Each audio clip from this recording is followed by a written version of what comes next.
Kids will be kids. Their devices, sometimes you have to threaten to take them away, and you say scary things to the kids like, I'm going to throw this out. But, in your right mind, it's your money. Why the hell would you throw away a super expensive product, Well, today's story, we have a mom who actually is throwing away iPhones.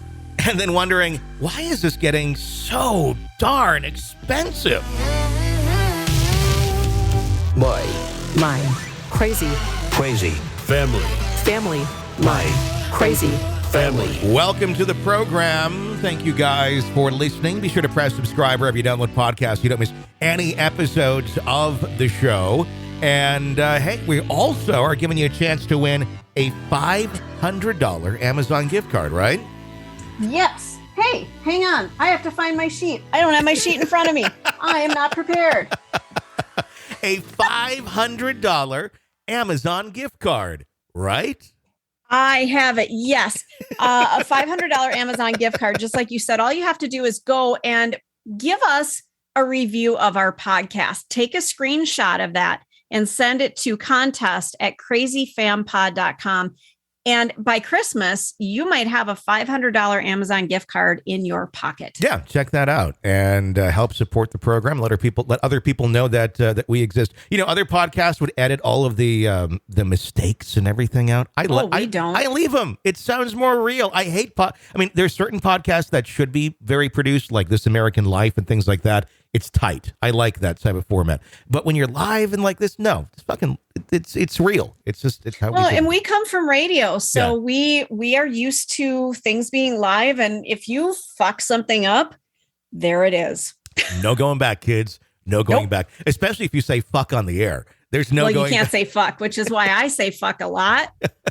You're letting it all out from all those years. Yeah, the way I was trained, my God, you never could. Although I did. On 9/11, 2001. Yeah, we were there. I was there with you. Yep. I said, holy shit. Yeah. That went out on the air. I literally said, holy shit, because I was watching a plane literally hit a building while we were on the air. So, it was a guttural reaction. We never got fined for it. I might have even said fuck. I think all rules went out the window that day because there were many fucks that went out over the air.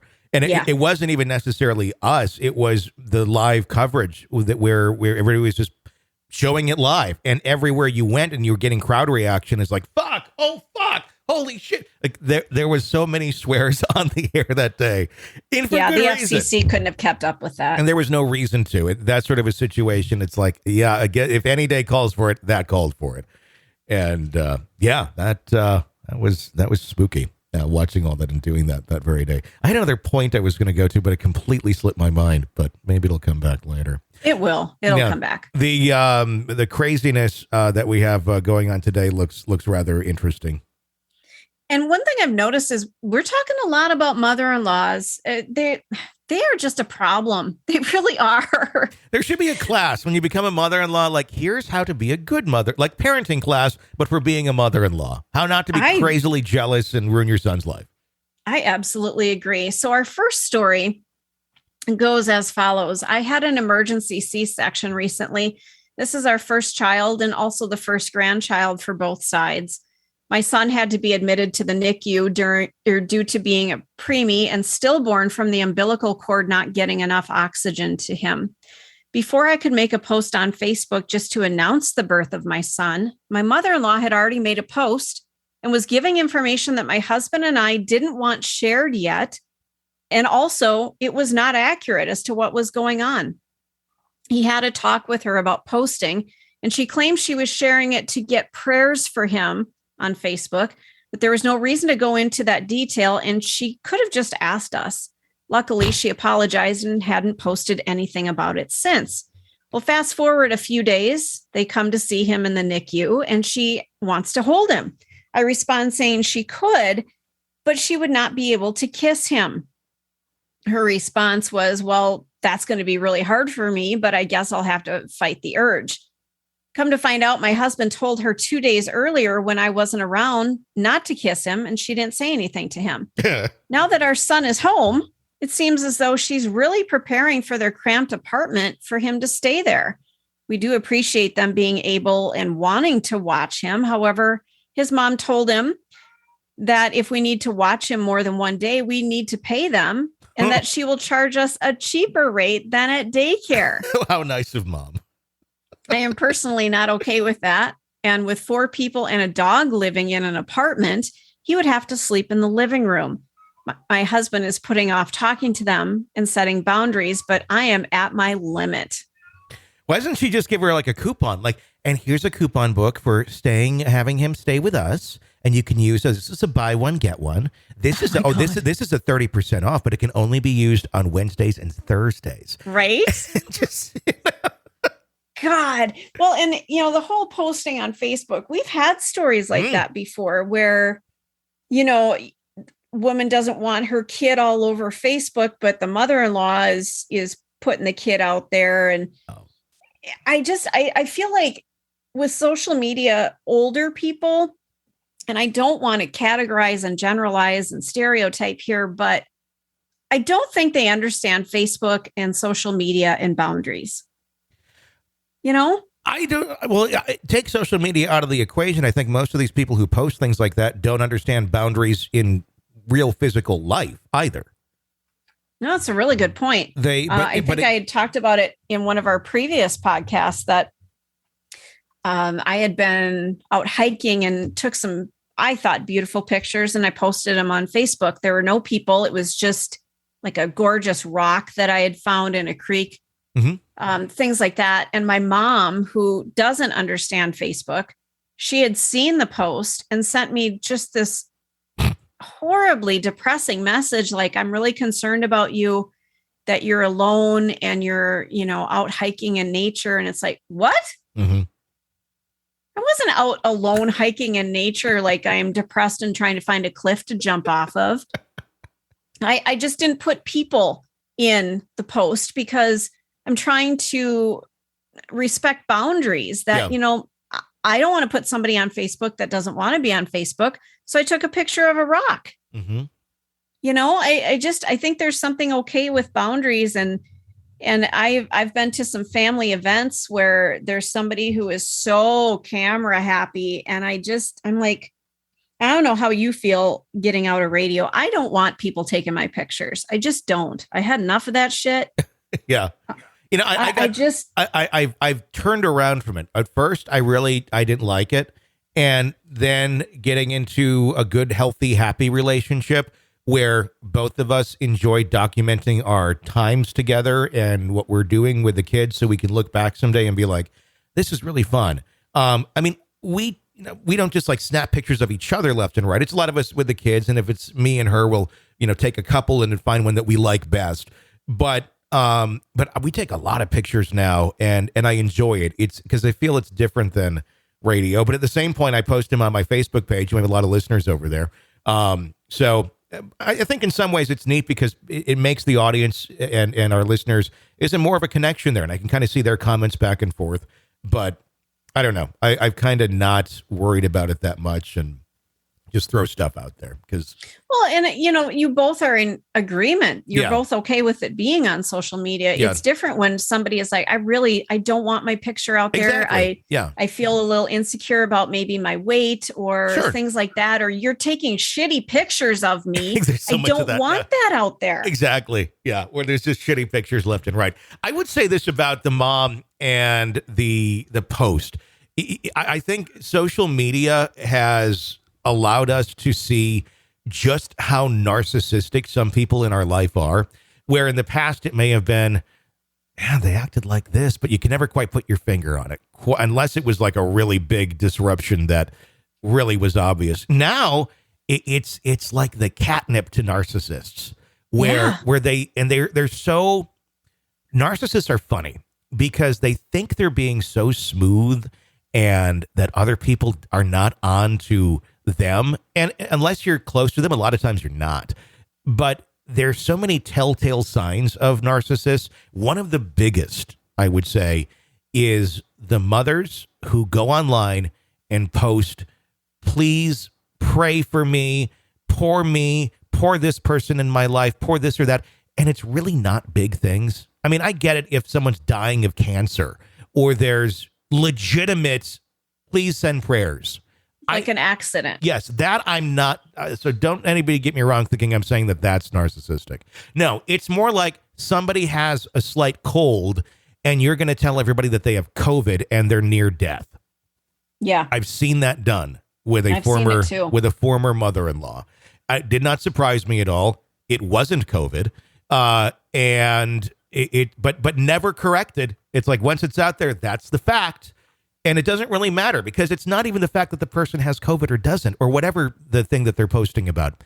It's getting the reaction. It's getting the guttural people going, oh, prayers, sending love, sending prayers and rainbows and unicorns and God's healing light. And it's like, hey, dumbasses. They have a cold. It's a fucking cold. There's nothing there. Can we correct this now? But nope. I've seen so much of that. And so usually it's like the rant that goes on about how something's unfair or this or that. And it's like, Jesus Christ, stop. Just shut the fuck up. If you want a prayer, just make it simple. We don't need to hear the Reader's Digest version of your life and what's going on. 5 people understand that reference now. But that seems to be what goes on. And it's a very telltale sign of a narcissist. Yeah, it's very true. And I'm not opposed to if you get on Facebook and you believe in the power of prayer and you say, you know what, I'm really struggling right now and I don't want to go into detail. If you could just throw in an extra prayer for me, that's lovely. That's wonderful. That's great. But it's this, woe is me, please, here's the details. I need you to feel bad for me and say a prayer. Well, it's the whole please feel bad for me thing that really starts to, that irks me. They're the exact same people where if they donated like $100 or more to anything, some sort of charitable thing, they're also going to post that they donated it too. Yep. Like, look at me. Look what like the etiquette is just shut the fuck up. And, you don't need to average. You just do it because it's the right thing to do. And it's from the goodness of your heart. You don't go, I donated that. Now I'm going to make posts all about it. No, you don't. I mean, you can encourage other people. You can say something, to the effect of, hey, this is a really good cause. I support it. Cool. That's great.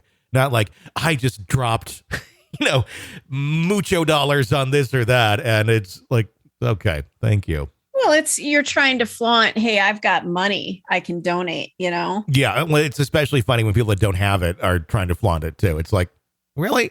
I'm going to guess that you inflated that on Facebook by about tenfold to make it sound like that. Oh, God, I'm sure. Absolutely. I don't know. And I've privately donated some money to certain things and I just don't want people to know that I've donated to it. And other times I depending on political slant and things, if I've donated some money to something, I'm like, here, look what I just did. But there's a purpose to it, just like you said, where you want people to hopefully chip in and support this cause. And you want people to know that it's okay to donate to it. But yeah, you can tell when people are up to that little creepy thing, know? It's very passive aggressive and it kind of just like takes the wind out of it. I donate to all sorts of things. There was one thing, which is kind of funny, which I found recently, because I've been asked to donate to some school stuff and like, sure. And it's like, and if you donate this much, we put your logo on a t-shirt. So I can't tell you the amount of school t-shirts now that have the Real Ghost Stories Online logo on it around Northwest Arkansas. But it's kind of funny because I always I made the logos that says podcast on the bottom because otherwise nobody knows what the fuck it is. And so it's so many funny things and it's in weird places like supporting like cheer and things of that nature. Oh my goodness. Do you think parents would freak out if they knew what was? I think if they listen to the show and hear the amount of cursing that goes on, they might be like, well, that's odd. But it's like, well, okay, I'll put the logo up. That's cool.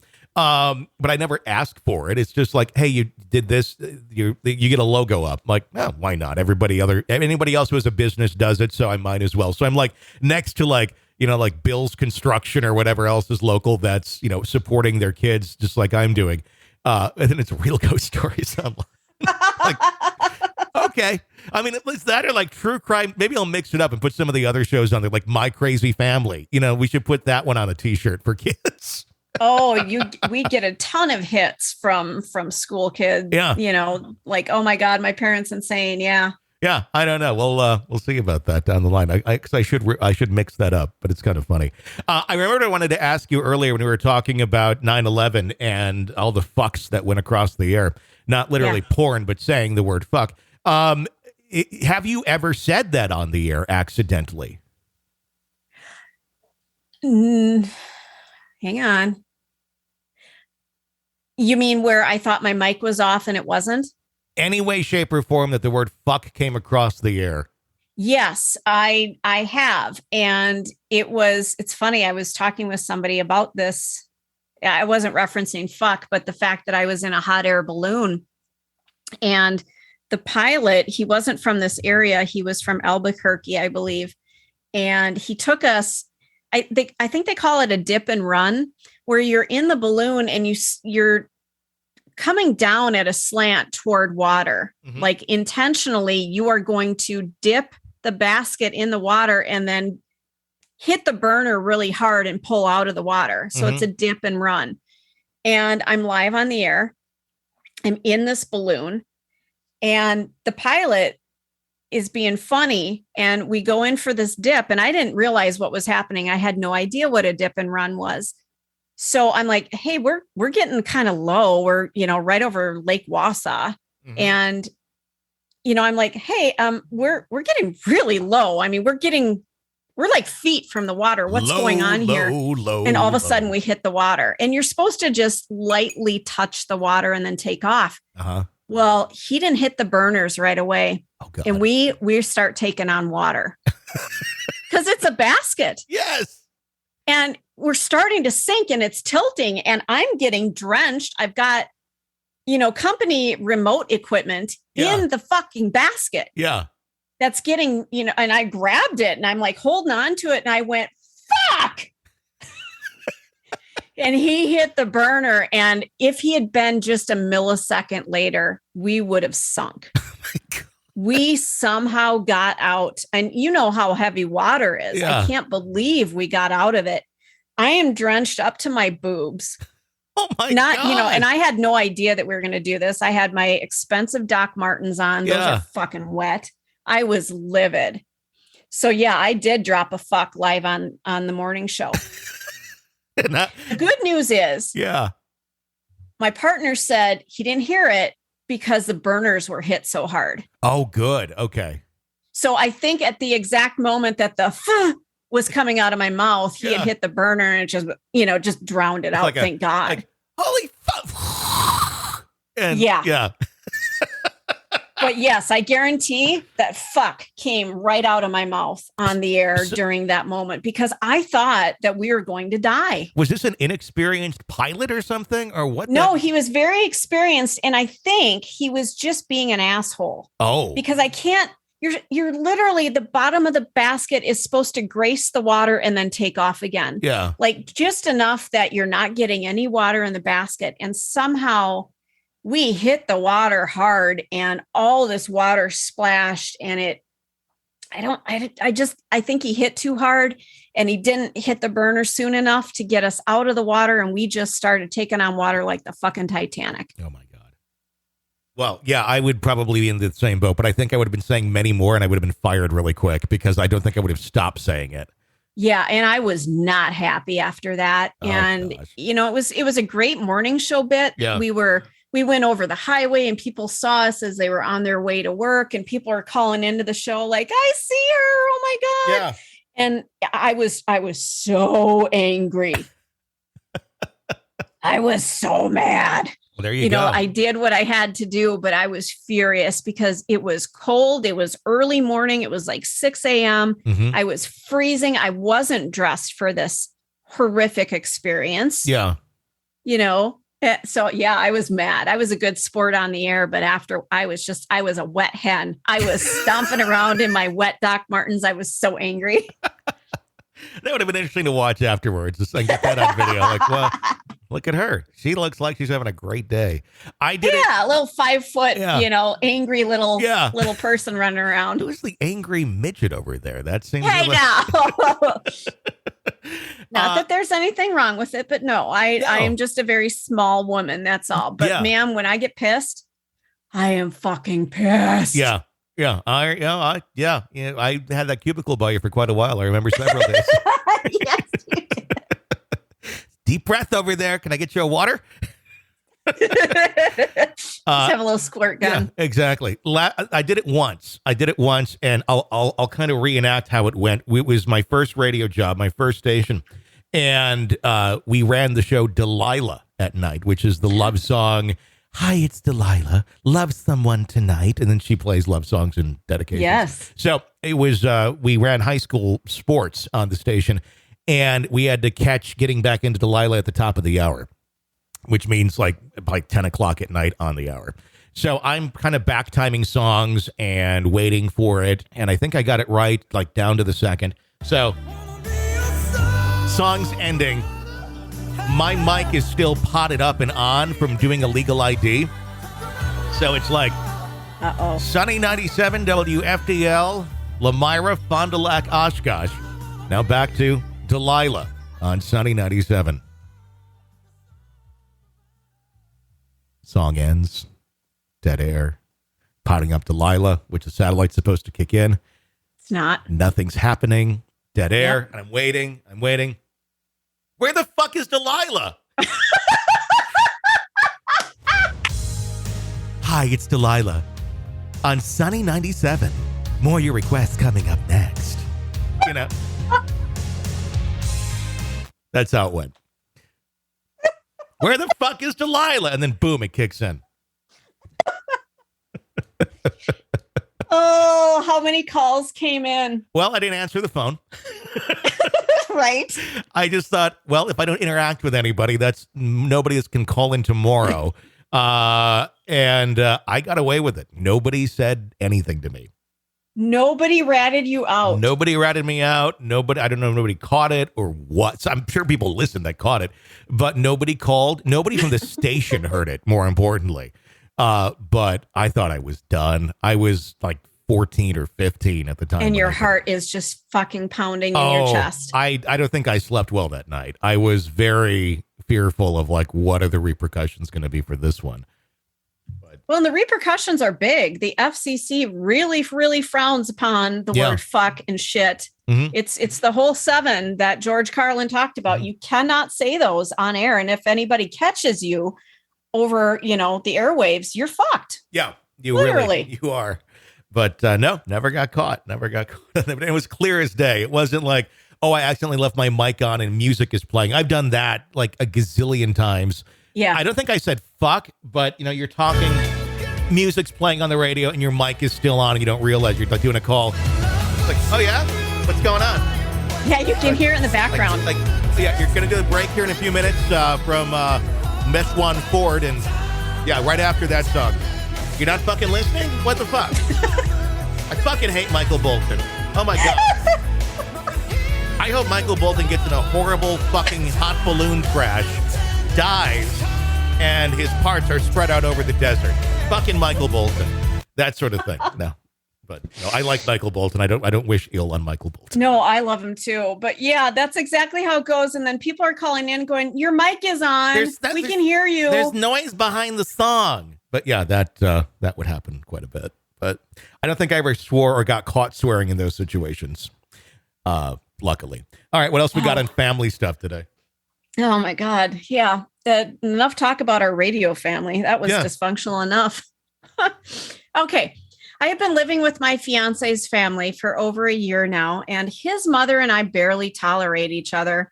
Although I'm grateful for her allowing me to sleep, eat, and sometimes shower, which is another story. I do not like her for the way she's treated me in the past. I am Mexican American and my fiance is white. His mother is one of the most openly racist people I've ever met. She says racial and homophobic slurs that I've never even heard of before.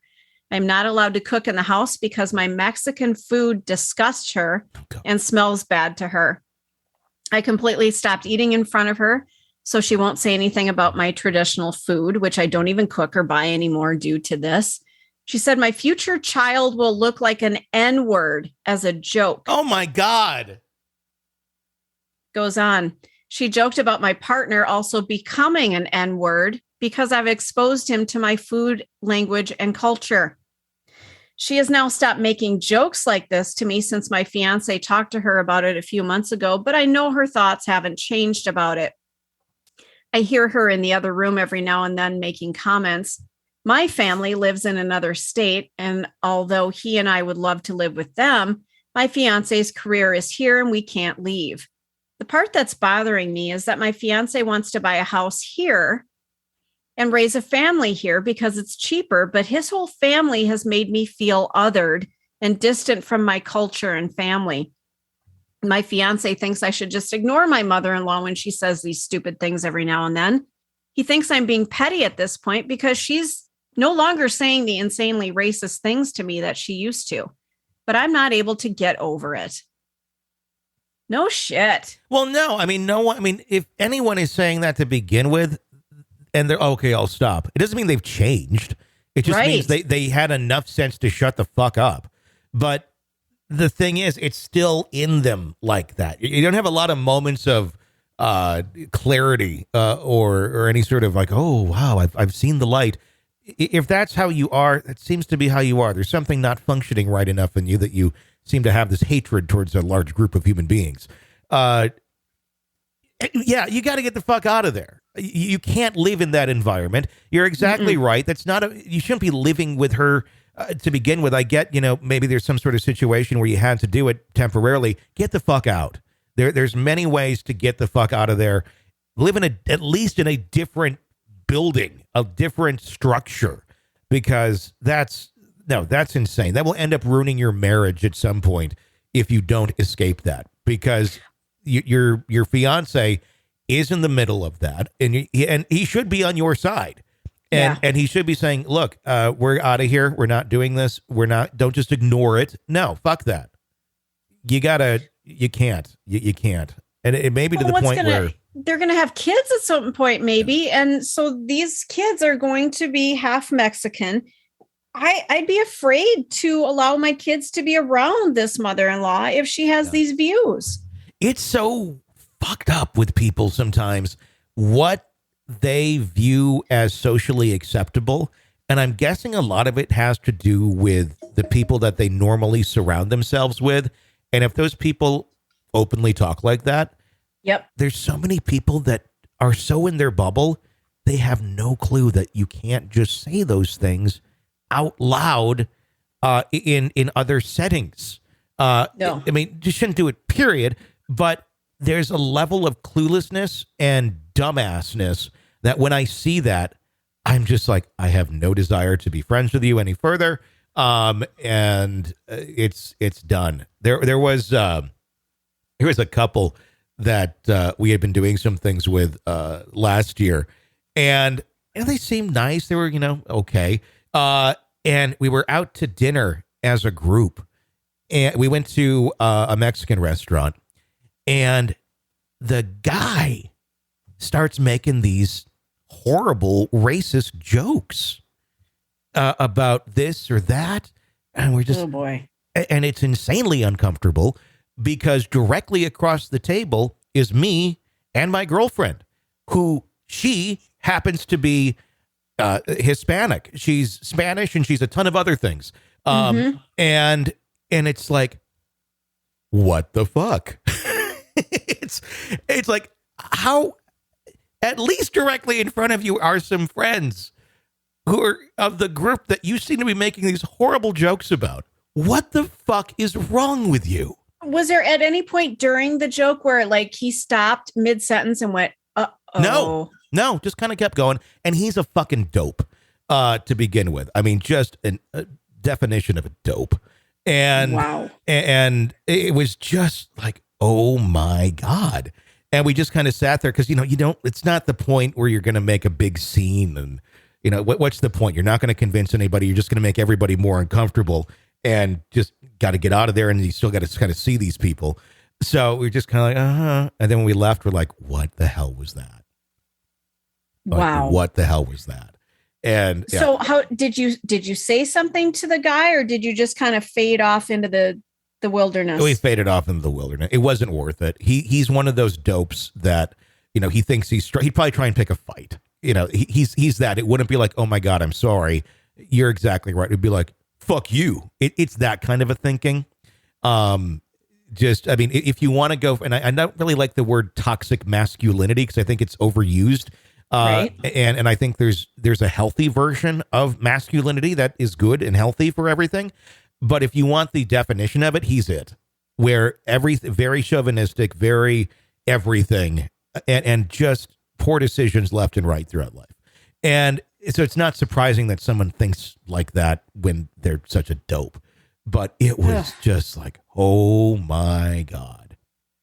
And you're not, like you said, you're not going to change somebody. And once you know that they are willingly open to dropping the N-word in casual conversation. Yeah. And making, my God, my whole family, most of them in my bloodline are horribly racist. I grew up with words in my vocabulary that I won't even say here. Mm-hmm. Even as examples, just words for Mexicans, words for African Americans, words for Native Americans, and they're from South Dakota. Yeah. Why is there this hate? Right? Yeah. You fucking stole the land, Yeah, I know. Please don't call them that. That's insane. And when you try to call them out on it, they don't they see it, but they don't see it as wrong. Yeah. And it's very frustrating. And I don't associate with them anymore.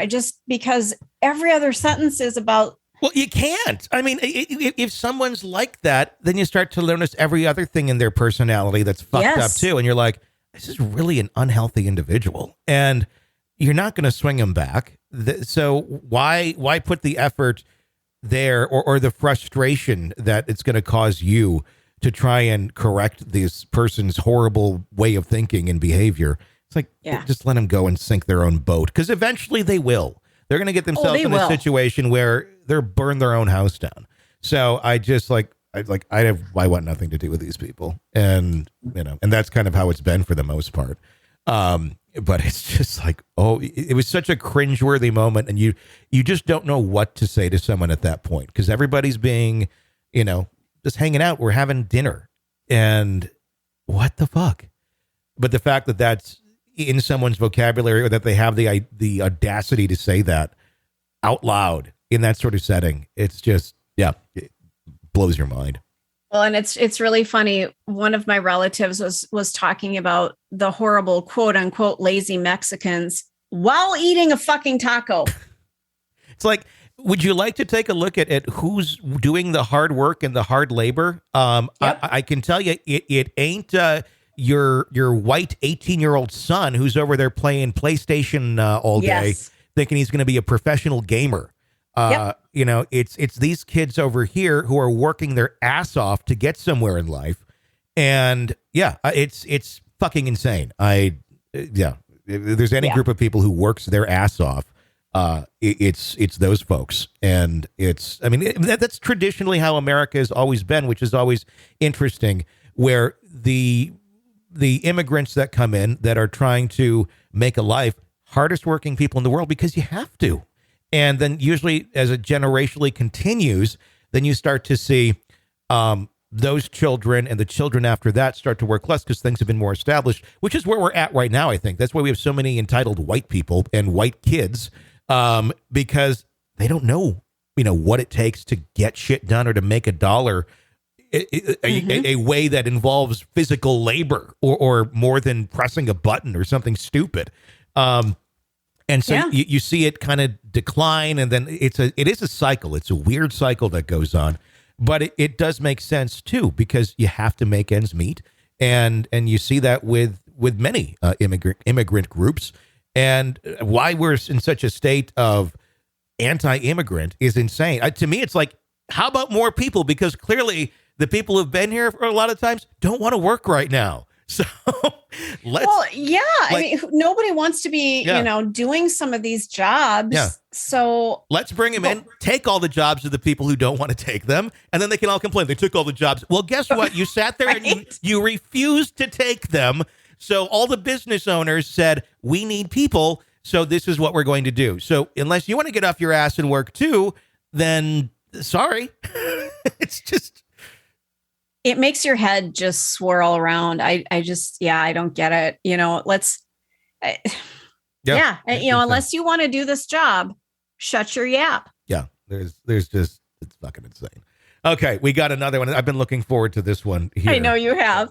All right, so this next one, my wife has a habit of when she finds our kids on the electronic devices, and the kids are age 16, 14, and 12, when they shouldn't be on the devices, she has a fit of being upset or angry, and she will take those devices and literally destroy or throw them away. She has done this with Wii's, PlayStations, phones.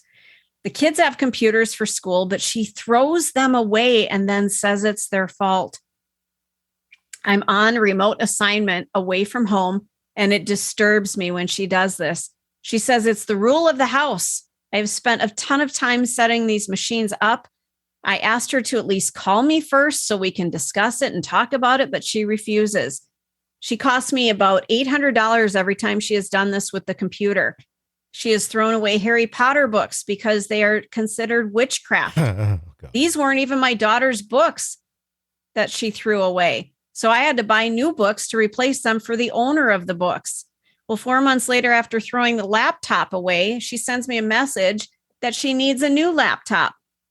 Kids are in school, so they need it. Previously, I told her that if she ever needs another one, she needs to get a job for it because we can't afford to use family money for this over and over again. And she just throws them away. Well, the long and short of it is you're dealing with someone that has a mental disorder, and they need to recognize their faults and they need to get help and stop doing this. Or if they don't, you probably need to get a divorce because this shit ain't going to change, and it's just going to continue, and it's going to keep causing you financial and mental harm. And it's going to go beyond the Wii's and the PlayStation once the children have left the home, and she then focuses all of her anger and aggression and destroying shit towards you because she is trying to make these. It's the same as she's throwing something very expensive away and then trying to make the kids feel guilty. Her goal there is to make the kids feel horrible. It's not necessarily to teach a lesson because this isn't teaching anything. It's just showing them how to destroy things and waste money. It's nothing. The kids aren't earning them back. They're not doing it. That's how that works. You just throwing them away is trying to make them feel really, really guilty. It's like if the kids did something wrong or bad and you just constantly remind them of it, or if they, were remotely involved in something or they were near something where something tragic happened going, it's your fault that the dog died because, I don't think you were giving him enough attention and now he's dead. It's like, no, that's not what kills the dog. And maybe the kids were in school and stuff and you're also a parent. So step in and be a fucking parent and feed the dog because they're kids and they don't remember all the time. They just don't. Yep. They don't intentionally kill the dog. And if the dog didn't die of starvation and just died of something else, the kid didn't kill a fucking dog. But there's people that will do that. They put so much shit on their children thinking that, this will teach them a lesson, quote unquote. It's like, what lesson are you teaching, you fucking Nimrod? And it'll teach them a lesson. It'll teach them the lesson that they're going to need to be in therapy for the rest of their fucking lives. And they'll realize what a fucking nut you are and get as far away as possible and be nothing like you. So I feel bad for this guy.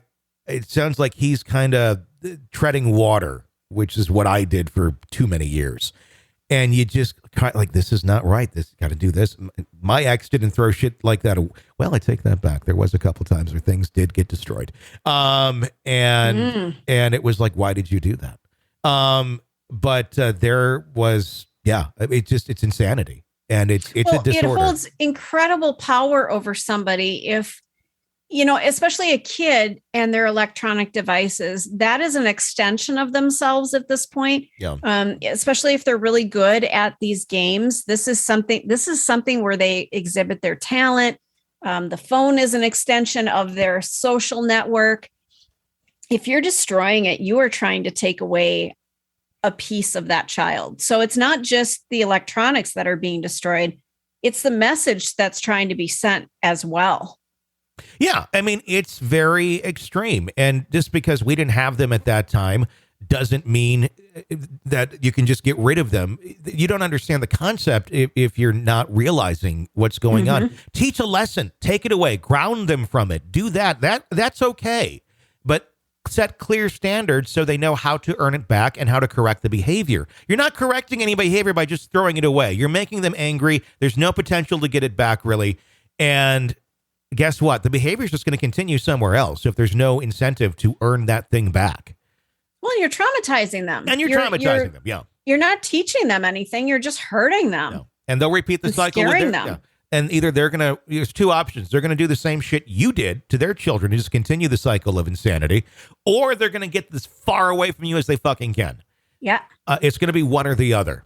And yeah, that's just fucked up. And then they're going to be sending us a story about how they don't want to deal with their mom because she used to throw away their electronics, and we'll be doing it on the next podcast. Yep. If I was in that situation, I'd be seriously looking for a divorce attorney and trying to get out of that situation without making it a big, crazy mess, but just be like, I don't think this is working, and see if he can amicably get out of there before fucking Hiroshima and worse things happen, because this is on a path to be, you think this is bad, it's on a path to be far, far worse if this is not corrected. And in all likelihood, I'm not trying to be Debbie Downer here, probably not going to be corrected. Give it a shot, bring it up, explain why this is not okay. And I'm guessing there's a lot of other things in the personality of this individual that are not acceptable either. For instance, assuming that Harry Potter books are teaching witchcraft and destroying them. If you don't want to read them, fine, that's your choice. What the fuck ever. But you can't, go burn books, destroy this. Like there's a very high amount of insecurity there, which obviously then that leads to, when it's so high insecurity, it leads to a crazy incensed sense of self-worth too, which becomes narcissism. I have a hard time with the whole Harry Potter being witchcraft. And I know a few people who believe that. They're just really interesting fantasy books. And it's, kids are extraordinarily imaginative. And this actually encourages kids to read. And I mean, even as an adult, I read these books and I was just enthralled by them because it just took me away to another realm that a book really hadn't done that for me in a long time. And then the movies are incredibly beautiful. Well, and if you're so concerned that a book is going to teach your child witchcraft, you better be looking at your parenting skills if that's going to flip them to Satan. Exactly. And are you allowing your kids to dress up for Halloween too? Well, probably not. A lot of people who are doing that, it's like, no. And that's what I hate that too with Halloween, where people are like, well, we don't want them to dress up or do this. It's like, you do realize you can make things what you want them to be. Now, most people are not doing satanic rituals on Halloween. And having done a ghost show and having heard more ghost stories than probably anyone on the planet ever, there's very few and far between where there's a Satanist type thing that somehow hatches out of kids trick-or-treating. It's never happened in any story of the thousands that I've heard. And there's very few stories that even tie into Halloween, period, of there being something going on. So you can make it a fun thing where the kid can dress up as their favorite character. It doesn't have to be spooky. It can be whatever the fuck you want. And they go and get candy.